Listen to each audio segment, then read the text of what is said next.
Hello, everyone. Thank you so much for your patience. We're going to go ahead and get started. Welcome to the Office of Indian Education FY22 New Title VI-A Project Director webinar. My name is Crystal Shemansky, and I support the Partner Support Center. I also have Alec Walker from PSC on the line, as well as some representatives from the Office of Indian Education, who will also be presenting and assisting in answering questions. The PowerPoint that we will review today is available on the EASIE community website now, while the recording of today's meeting will be available after today's session. You can also contact the Partner Support Center to request a copy of these resources or guidance on how to access the community site. Next, we will review some session housekeeping logistics. Most notably, please visit the following link on the EASIE Communities of Practice site here. To ensure the slide deck and Q&A session stays under the given 1-hour time limit, each presenter will be highlighting the key points as you read through the material, with approximately 1 minute dedicated to each slide.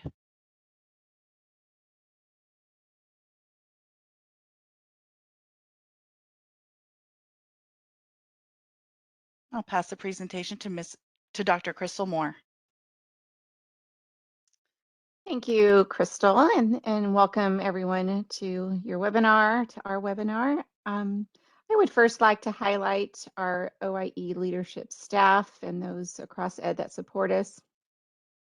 We have on the left here, Dr. Holly Mackey. She is a member of the Northern Cheyenne Tribe and is the current director of the White House Initiative on Advancing Educational Equity, Excellence, and Economic Opportunity for Native Americans and Strengthening Tribal Colleges and Universities Education.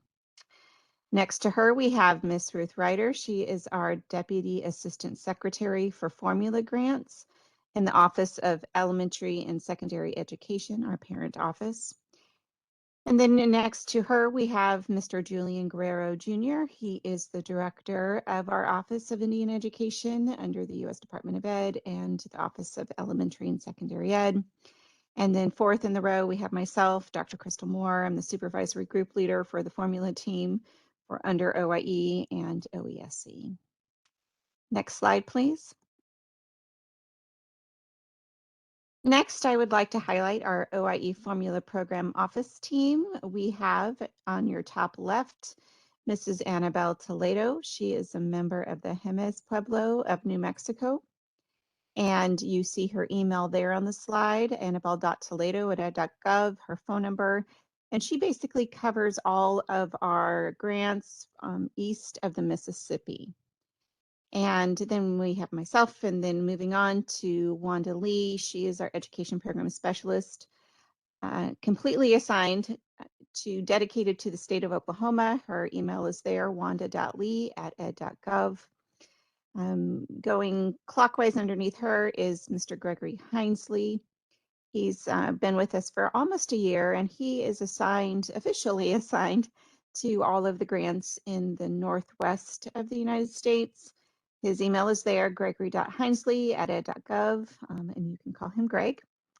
The person next to him is Miss Terry Nelson. She's the newest member of our team, and she is on detail in our office serving as an education program specialist. And although she's been with the U.S. Department of Education for almost 30 years. So her email is there, terry.nelson@ed.gov.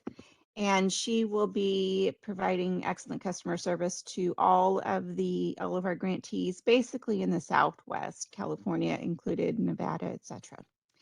Feel free to email any of them, any of us at your will. Next slide, please.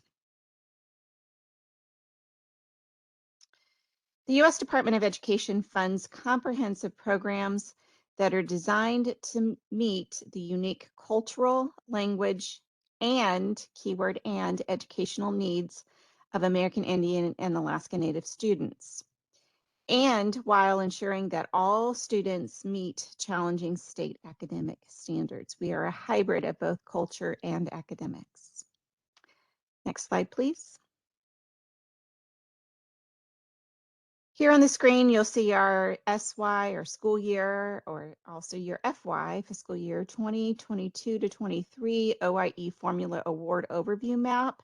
We publish these every year. They're available on both of our websites, both the Community of Practice website, as well as our EASIE OIE website. Here you can view the state map of the total state allocation, or the allocation for each state, the number of grantees per that state, as well as the Indian student count. And as you'll see on the slide, we, for FY22, we had roughly 110, almost $110 million in a total allocation. Our grantees were 1,276, which is about normal for our office. And we service almost 500,000 students, so it's just over 424,000 students, Indian education students, that have their valid ED 506 on file. Next slide, please. Here's another way to look at our OIE formula awards in an overview. The vast majority of our applications, of our 1,276 grantees, are broken out into these applicant types that you see. Again, the vast majority is LEAs. 1,088 was for SY22. We had one Bureau grant contract school.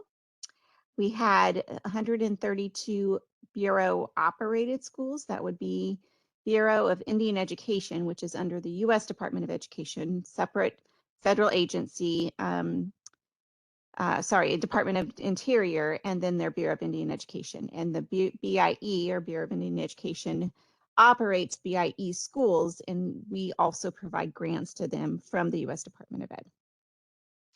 We had the LEA consortiums. That would mean there is more than one LEAs that have grouped together and have created a consortium, and we have 27 of those consortiums. We also had 28 tribes applying in lieu of LEAs. This means that an LEA signed off on a paper and said it's okay for the local tribe to apply in lieu of them. And so we have 28 tribes that applied in lieu of their local LEAs for a total of 1,276 grants. Next slide, please. And I referenced earlier our websites. We have two main websites. This is the one that is housed under the U.S. Department of Education and the Office of Elementary and Secondary Ed, otherwise known as OESE. And we have a full OIE page, and under that OIE page, you'll see a lot of our static content. So this page under OESE doesn't get as updated as much as our Community of Practice site, which our PSC manages for us. But this is our official website of record, and we do keep all of the primary content for our grant award on this website. So you would want to visit this on a regular basis. All right, next slide, please. And next is that referenced OIE Formula Community of Practice site. This is our dynamic site where we are regularly updating. PSC typically is updating regularly on our behalf. It's more of our living website. And this is really where you should be going on a weekly, if not daily basis, to be caught up, be most up to date with our current publications. So our announcements go here, our publications, our required forms, reminders, all of that can be found on this Community of Practice site, and it's easi.communities.ed.gov. Right, next slide, please. And now I'll turn the presentation over to my colleague, Annabelle Toledo. Thank you. Thank you, Crystal. Eligible applicants.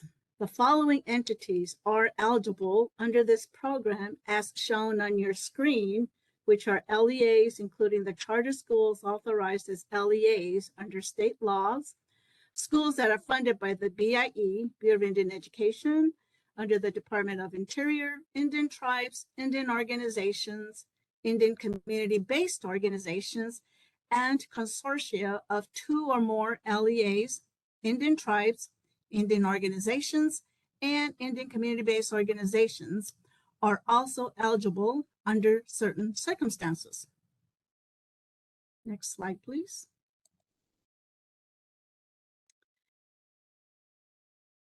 Next, we will review the available EASIE registration survey resources.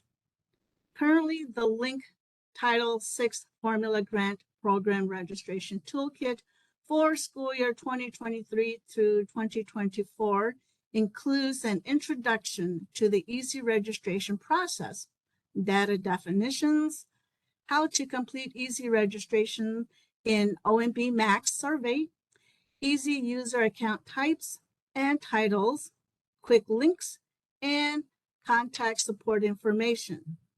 An updated school year 2023-24 version will be available prior to the opening of the EASIE school year 2023-2024 registration, and the link is provided up on the screen.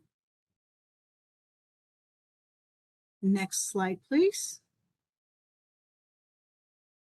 Here is a quick look at the overall process you will need to complete for your EASIE Part 1 application, with the first steps starting at the left of the arrow moving to the right end. Next slide, please. Applicants can choose to enter a multi-year application. Year 1 of 4, continue a multi-year application, year 2 of 4, or complete a single-year application. Applicants must indicate the time span for the project objectives and corresponding activities and services for American Indian Alaska Native students. We would like to encourage applicants to apply for the multi-year application, as it improves the ability to set long-term objectives, which would enhance your ability to collect data on project success. It also enhances long-term planning, and it ensures project continuity in case of staff turnover. Applicants who establish multi-year project objectives this year will not have to re-enter information reported in EASIE Part 2 next year if they have no changes to their description of coordination of services, project grant objectives, activities, and/or services. Next slide, please. The ED 506 Indian Student Eligibility or Certificate form can be downloaded from the included blue link that is provided on the screen to the EASIE Community of Practice website Part 1 page. A note here, the ED 506 form is a fillable electronic form and may not be altered in any way. Yes, prior to the count period, all applicants using the ED 506 form for Indian student counts are required to have a completed ED 506 form or forms for students they are counting. Bureau of Indian Education, BIE schools may use either the Indian School Equalization Program, also known as ISEP, count, or the ED 506 form count to verify their Indian student count. That enter an ISEP count must use the most current Indian student count certified by the BIE. An entity should have official policy and procedures and standard operating procedures, your SOPs, in place to document how the LEA or the applicant is collecting, reviewing, and maintaining ED 506 forms. This will ensure consistency from year to year. If you are applying in lieu of an LEA and the LEA was a previous grantee, You may use the previously collected ED 506 forms for enrolling students. In addition, the ED 506 form falls under the guidance of Family Educational Rights and Privacy Act, 20 USC Code 1232G, also known as FERPA, F-E-R-P-A, and any applicable or local confidentiality requirements. As noted, BIE schools continue to have the option of documenting their Indian student count by either maintaining student ED 506 forms or by using the Indian School Equalization Program, also known as ISEP, Average Daily Membership, ADM, counts. Next slide, please. I will turn the presentation now over to Greg. Thanks, Annabelle. As previously called out, page 5, the EASIE Title VI Indian Student Count provides the appropriate data entry screens to submit your verified Indian student count totals. All applicants must submit a current Indian student count for fiscal year 22. Applicants must use the Indian Student Eligibility Certification Form, also known as the ED 506, to document eligible Indian students. However, BIE schools may use either the Indian School Equalization Program, or ISEP count, or the ED 506 form count to verify their Indian student counts. Applicants must protect the privacy of all individual data collected and only report aggregated data to the Secretary. Here's an example on the screen where applicants will be entering their student count as well as their count period. It's a little blurry, but the count period is the duration of the time during this current school year in which the eligible Indian students enrolled in the LEA are counted to determine the applicant's funds for the formula grant program. The system will find errors if the count period entered exceeds 31 consecutive days, or includes a future date, or does not fall between August 1st and the Part 1 close date of that year. Users will not be able to certify unless errors are corrected. Next slide. OIE and PSE created an EASIE Part 1 user guide for the OMB Max survey system. This document also includes step-by-step instructions for completing the EASIE Part 1 application with screenshots. The recorded video demo can be found via the provided link on your screen.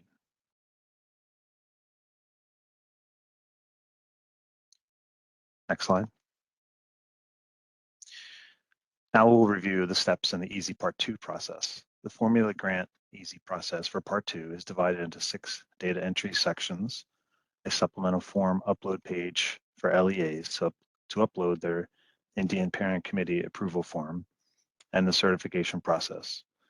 We will review each of these sections in further detail over the next several slides. Next slide. We'll review the relationship between the IPC and the applicant grantee pre and post award. So the pre-award, the Indian Parent Committee approves the Title VI application, approves the uses of Title VI funds, establishes and abides by reasonable bylaws, consults with the LEA on the development, operation, and evaluation of the program throughout the application process. For pre-award, the applicant and grantee must develop its Title VI project and EASIE application with the participation of the Indian Parent Committee if required. Share American Indian Alaska Native state assessment data, conducts local needs assessment, develops the application, and conducts public hearing. For the post-award, the committee establishes and abides by bylaws and conducts parent committee meetings. And for post-award, for the applicant grantee, administers the Title VI program and program services, employs and supervises the performance of project staff, fiscal, admin, and obligation of funds, and maintains all grant records. Next slide.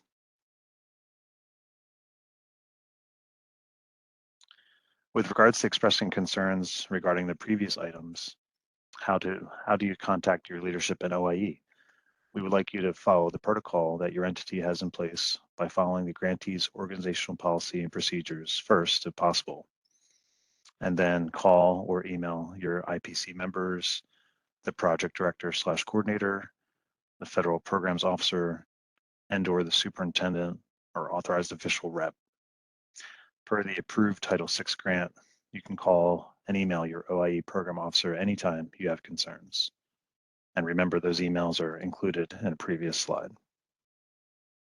Next slide. All LEA applicants will provide a list of printed names of all current members of the Indian Parent Committee. Here you list the IPC members under each designated column. Family members or custodial guardians can serve on the committee. An IPC member must represent at least one enrolled student included in the ISC. An IPC member can only appear in one column of the above table. So names do not appear more than once. To be listed in the tribal column, a person must have that official delegation documented from the tribe. Columns B through D are recommended but not required. A student is recommended in column 4 if the school provides 9 through 12 education. Column A is required and must be double the number of people listed in the other 3 columns. There's a 51% rule here, where column 1 has to have more people than the other 3 columns combined. And very important, the chairperson must be listed in column A only, column 1. Next slide.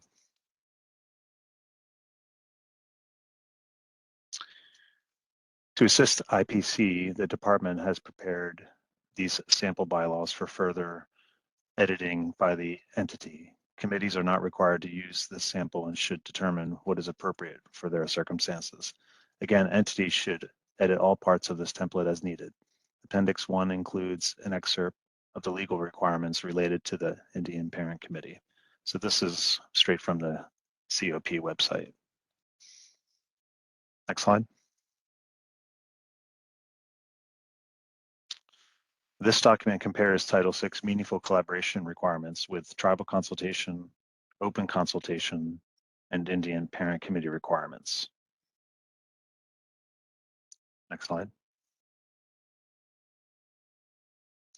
This document, the user guide for Part 2, includes step-by-step instructions for completing Part 2 with screenshots. You can find this on our COP website. Very valuable resource to go to. You see the link there on the page. Next slide. The grant award notification, or also called a GAN, is a record of the official grant contract and contains the listed content and additional informational attachments. You see a little screenshot there of what a GAN looks like. That's emailed out to the grantees when they're awarded.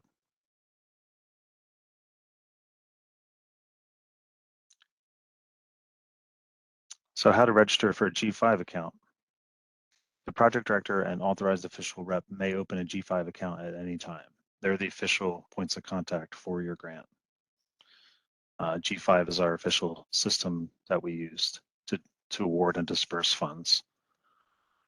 If you ever need help with G5, they have a hotline at 888-336-8930, and they also have an email that you can reach out to as well. Next slide. To update Title VI personnel or staff, use the link above, which takes you to the administrative action memo in the EASIE COP website.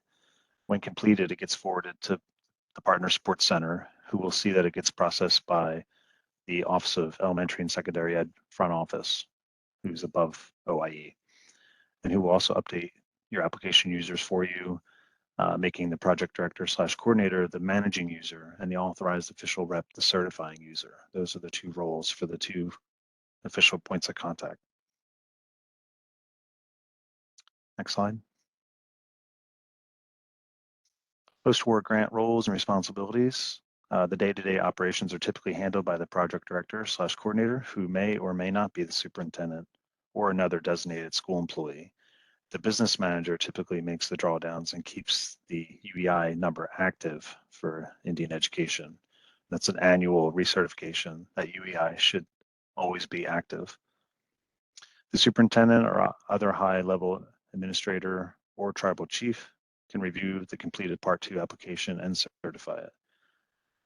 They also sign and date formal budget revisions and any late liquidation requests. I'll leave that up there for another few seconds.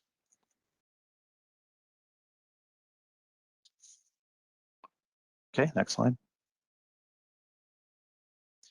The grant performance period of 1 year is always from July 1 through June 30th of the following year. There's a 3-month grace period, barring a special catastrophic condition such as COVID-19, is presented to make the last drawdown to claim grant funds for recent expenditures. Accounts close after this period, and only a late liquidation, which demonstrates extenuating circumstances or disasters or catastrophic conditions, can allow a grantee to claim the remaining funds that were obligated. So expenditures through June 30th, and then there's 3 months after that where you can still make drawdowns on any invoices or receipts that are dated June 30th or prior. Next slide. So here we have a lengthy breakdown of a budget revision. There's informal budget revisions and formal budget revisions. So if you have a change in your disperse or the way that you are spending your money based on your original application, you would work with your program officer to determine if that change is informal or formal. Informal budget revisions are obviously a lot easier to handle and are pretty quick to solidify. Formal ones are a little more complicated, but certainly if the need arises, we can help you with that and help explain to you the difference. So there's just a little breakdown there, and that's a screenshot of our budget revision sheet that we would provide if you need to change your budget at all throughout the year. Okay, next slide. So the annual performance report and GIPRA. So the Education Department General Admin Regulations, also called EDGAR, requires each of the funded projects to submit an annual performance report demonstrating that substantial progress has been made toward meeting the approved objectives of the project. In 1993, the Government Performance Results Act, or GIPRA, was passed that requires federally funded agencies to develop and implement an accountability system based on performance measurement.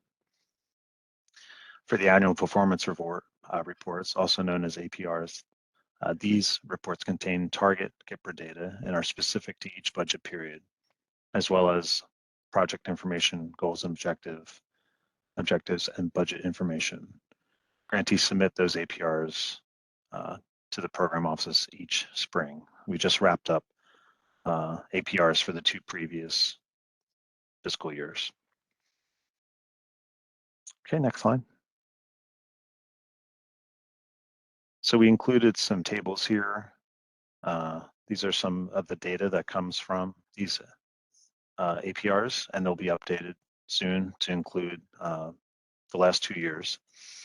But we have some examples here of different measures. So we have 4th graders at reading on the top chart, and then 8th graders as well as reading on the bottom chart. So you have your target, overall target, your actual American Indian, Alaska Native numbers in the middle, and then all students on the right. So always room for improvement, but it's good to have the data and we can measure how we're all doing. Next slide. And again, just a few more examples here. We have grade 4 math on the top and grade 8 math on the bottom. Next slide. And again, we have grades 3 through 8 for reading assessments on the top, some examples there. And math 3 through 8 state achievements on the bottom. And we actually did add in the more recent years here, but the data is not ready. Next slide. And our last chart here, percentage of Indian students who graduate from high school is measured by the 4-year adjusted cohort rate. So this is a very important measure that most of our grantees have as an objective, of course, is to increase graduation rates. So this is something that we definitely focus on and take very seriously. So at this point, I'm going to turn the webinar back to our moderator. Thank you, Greg. Here are some links to here are some links to some helpful resources that will assist you with the formula grant application process, pre and post submission for each part.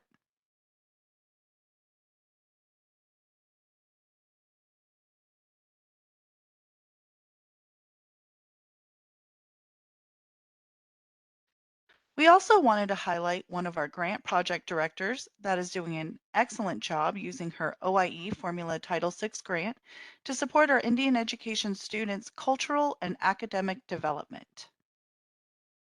We have Sidna Yellowfish, Edmond Public Schools.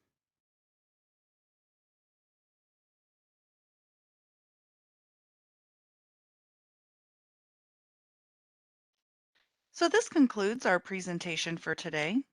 We're going to take a few minutes to see if there are any questions that we can address in the time that remains.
At this time, we are taking questions.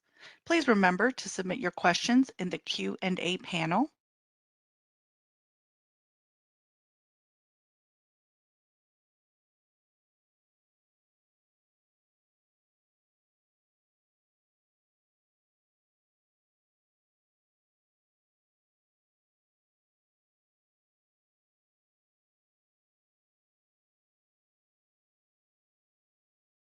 Crystal, it's Crystal Moore. I have a question from an Audrey at 1:35 in my Q&A. I guess it was sent to me directly about The question is, can I go into more depth about changing your grant parameters? So I think Audrey's asking about wanting to change her grant parameters. I would trust that she means objective and scope. But Audrey, if you're still on, can you explain a little bit what you mean by grant parameters? Are you talking about the budget? Are you talking about your objectives? Are you talking about your approved application in general? Just need a little more detail on that.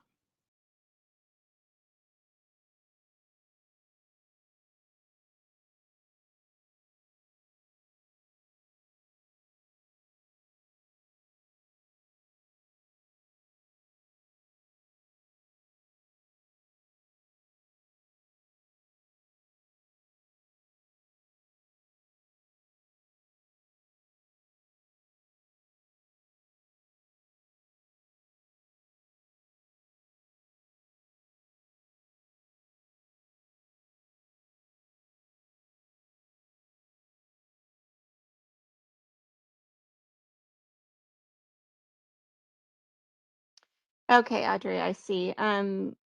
It sounds like you were paying for a contractor or personnel line and that didn't work out, so you want to move funds. We're seeing this quite a bit because of COVID personnel related budget revision requests. You would reach out to your assigned program officer. You'll put which state you're in. I can tell you who that is again. But yes, you will send a budget revision request directly to your assigned program officer. We have a spreadsheet, a detailed spreadsheet that you would fill out and give us a justification for that move. And that would be, because this personnel would be a formal budget modification request, and your program officer will work with you to see A, if that's allowable, and B, if it is, then work with you to modify your budget to best meet the needs of your students. So next steps are to let us know what state you're in, and then we will connect you with your program officer.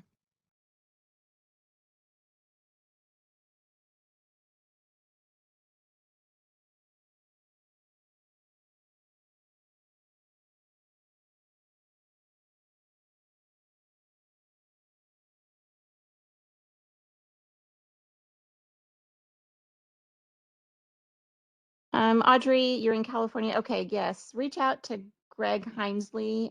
He's been providing customer service to our California grantees. Terry Nelson will be taking that over. So they'll be working together and I'll support them as well.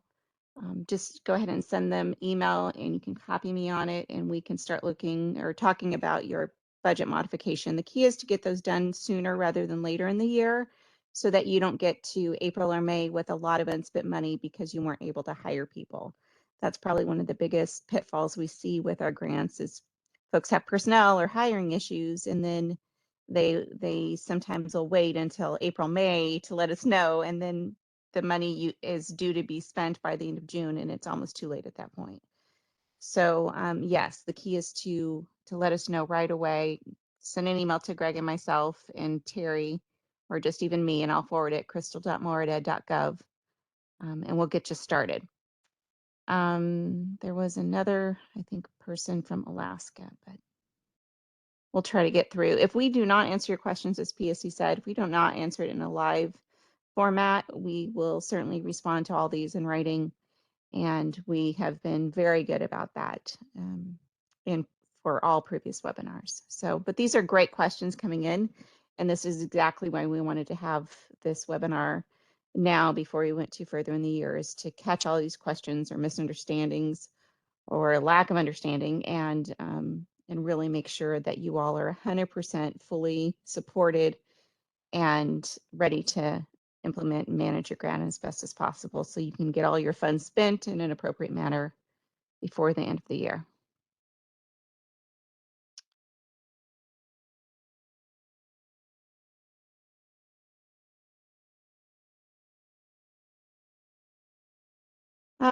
I'll just answer this in person too. So another question, Mindy Myers put in at 139. We get this a lot because we've had a lot of staff turnover for the Title VI grants. I think a lot of grants have had staff turnover. There's a lot of changes that need to happen so that folks can access the approved application in the system in G5 or have it sent to you.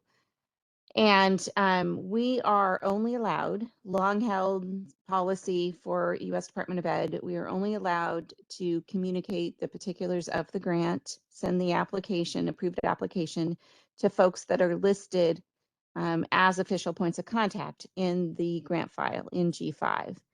And so if you have inherited this grant and somebody else did not hand the approved application over to you or didn't send it to you by email, whatever, then and you can't access G5 because you're not in there, you're not one of the two. There's only two folks that are the official points of contact in G5. If you're not one of those two and you're needing access to the approved application so that you can manage the grant and do your job and help others do the job at the school, then you will need to file an administrative action. And we have all of this information on our EASIE Community of Practice website that I highlighted. It was slide 9, I believe. So that EASIE Community of Practice, our living website, has the administrative action change request, the budget modification request, all of those day-to-day forms and processes that you need. And also, I also see a question of, is there training? All the training you will need to manage this grant is already available, again, on that Community of Practice website.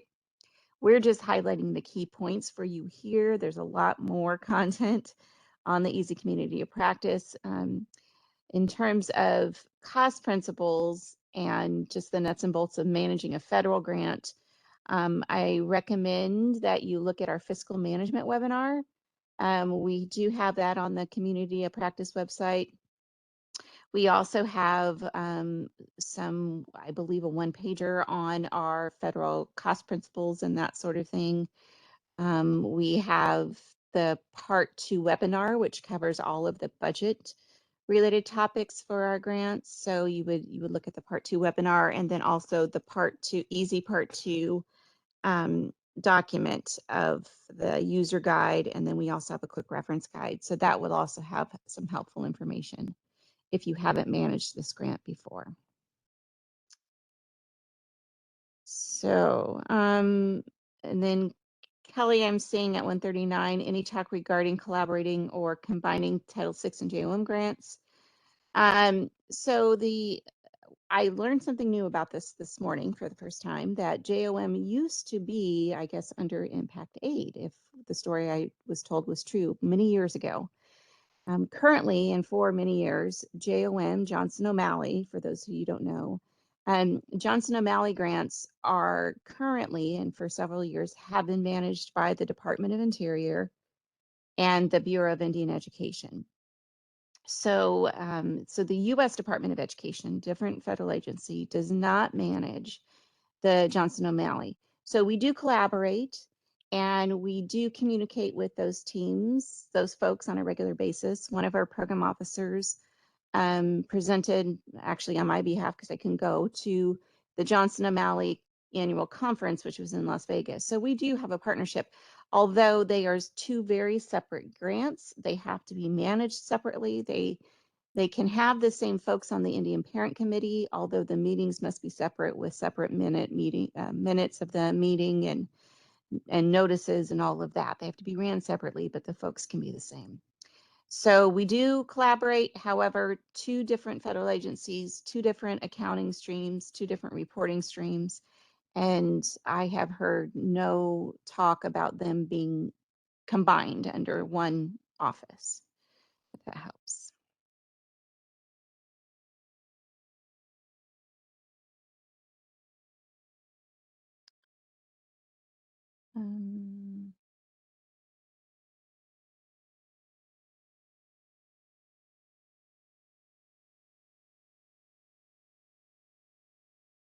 Yeah, if you are looking at PSC's response at 147, the core of the bulk of the reason we held this webinar was because we have a significant amount of new project directors this year.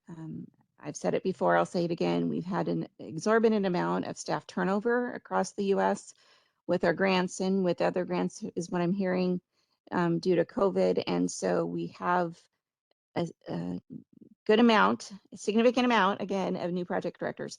If you are one of those, please contact your assigned program officer.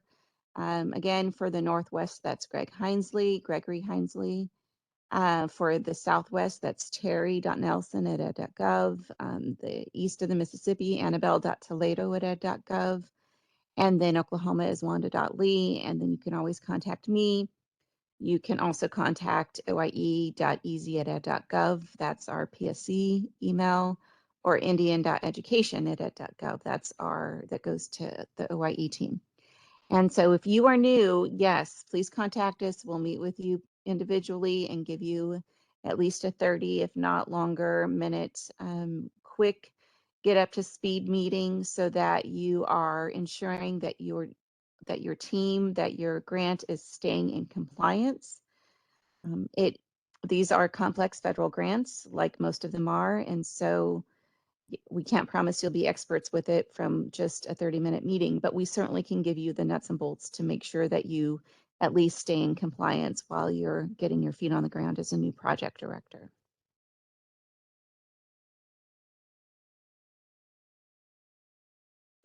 Is there an onboarding process when a new director takes over the Title VI grant? That would be up to the LEA. My opinion is yes, there should be. However, we do not require specific SOPs or processes from our grantees in that regard. That should be part of a general onboarding staff turnover process and procedure that every LEA or every entity has in place. Every entity has to deal with staff turnover and personnel changes, so they should have an onboarding process in place for all of their new employees. And hopefully there's a shadowing of the previous person that was there, the typical incoming and outgoing processes for HR. Again, we do have our processes that if you're a new project director, you have, whether you've been given all the records or none of the records, certainly reach out to one of us in OIE and we'll give you a quick start guide of how to manage this grant and stay in compliance.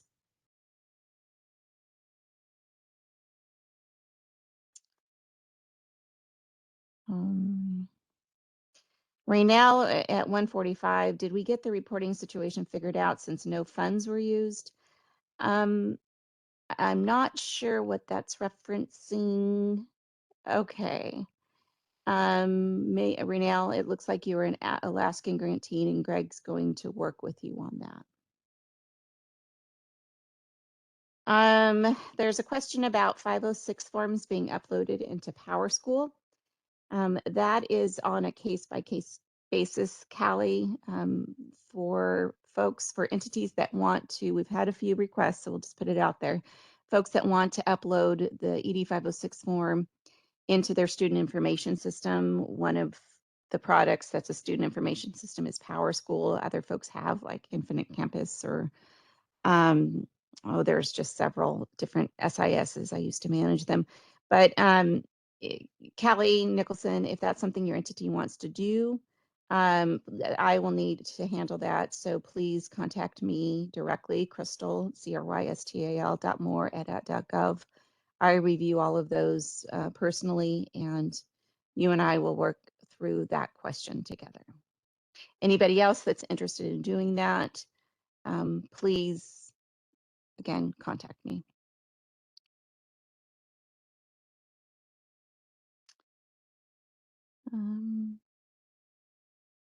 Can the parent committee for the JOM and Title VI grant be separate committee members? Absolutely. You can have two different groups of people, one on the JOM, one on the Title VI. What we have found across the nation is that there's sometimes a limited amount of available Indian parents who are able to serve on the parent committee, either for JRM or Title VI. So what they do is it's the same group that serves on both, just because there's not a lot of other people available. So either way, if you want to have two separate groups, one parent committee set of folks for JOM and one set of folks for Title VI, great. If you want it to be the same set of people, that's fine too. Again, the key here is that you just need to make sure that the meetings are ran separately. They need to be two distinct meetings, two notifications to the public, two separate meeting minutes, all and reports. All of that needs to be separate, but it can be the same people.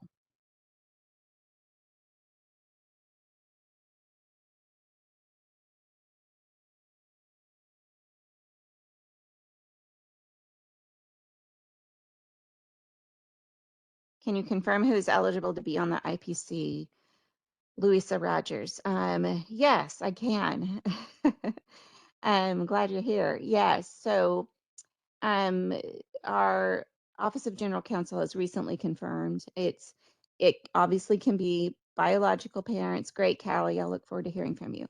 IPC can consist of biological parents, step parents, family members such as aunts, uncles, grandparents, and it should be within 1 degree of separation. I have some fourth cousins, but they shouldn't be serving on the Indian Parent Committee. It should be close family members. It can also be, and we've established recently, it can also be um, a guardian, like a foster parent. It can also be the social worker who is serving as the legal guardian.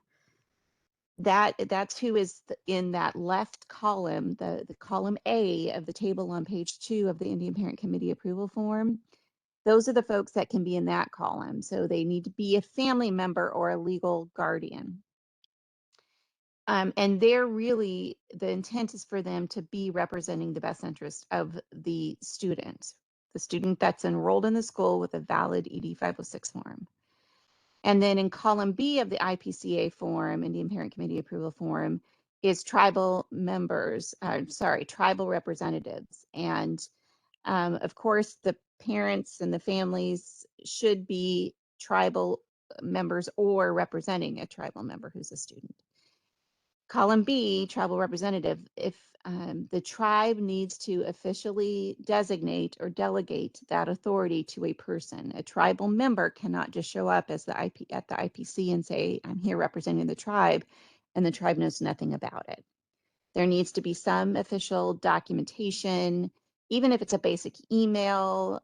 It could be a saved voicemail that's transcribed. It could be a handwritten letter, whatever it is. There needs to be an official documented delegation of authority for that person to serve as the tribal representative to the Indian Parent Committee. That person would then go under column B. Column C would be somebody from the school, so an employee of the school serving on the committee. And then column D would be students, secondary students, so like high school, and I believe we've determined it's ninth grade and above. So all of the folks, the tribal rep, the school employees, and the students, count all of them up, and then you need to have at least double that amount of parents plus 1. The statute is very clear. It has to be 51% parents or family members. So in that column A, if you add up columns B through D, say you have 6 people in columns B through D, you'll have to have 12 parents or family members, column A, plus 1. So if you have 3 folks in B through D, then you need to have 6 folks in column A plus 1. So that would be 7. Okay. If you have questions about that, let us know. That's one of the bigger questions, concerns we get in our office is that Indian Parent Committee approval form. I should also note that it is required to have at least 1 meeting per year for the Indian Parent Committee. And please do not add anybody to that meeting or to that Indian Parent Committee approval form who isn't aware that they're there. I just had a meeting the other day with somebody whose name got put on the form and they said, I wasn't on the committee and I wasn't at that meeting and I've never seen the application. And so if somebody's name goes on that form, please be aware that they are serving on the committee and that their name went on the Indian Parent Committee approval form.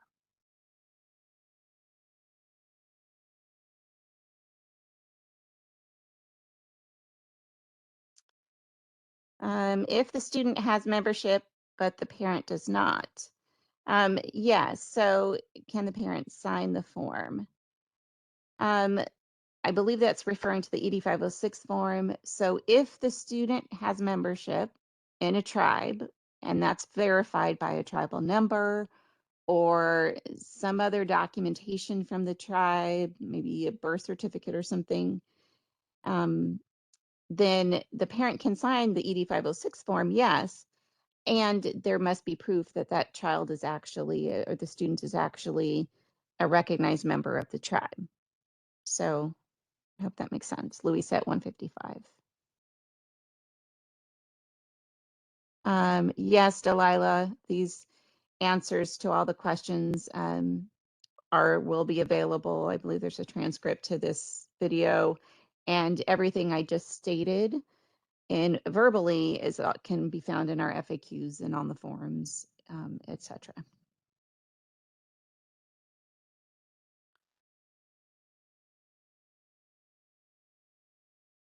Oh, Dr. Mona Berry, 1:58 p.m.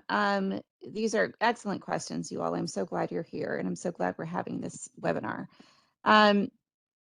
Critical. We cannot approve and award a Title VI Part A grant per the statute unless there is a signed Indian Parent Committee approval form, a valid Indian Parent Committee approval form. So maybe we just need to have one standalone Indian Parent Committee approval form webinar training, but you must have a valid IPCA form submitted with your Part 2 of the EASIE application in order for us to approve and award your application. So, Dr. Mona Berry, please contact your assigned program officer or myself, and we'll help you work through these issues.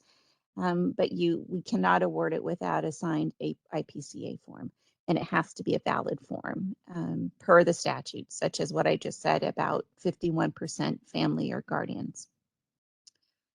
I hope that helps. Please contact us.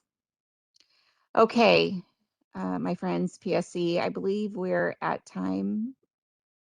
So I'll stop there, and then if please just email us your questions. I think you have all our emails by now.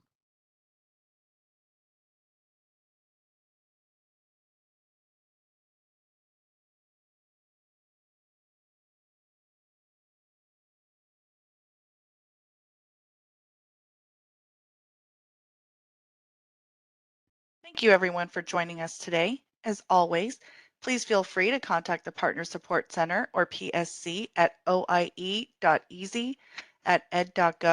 with any or concerns regarding the EASIE process. So that concludes today's presentation. Thank you so much for your time and participation today, and have a great day.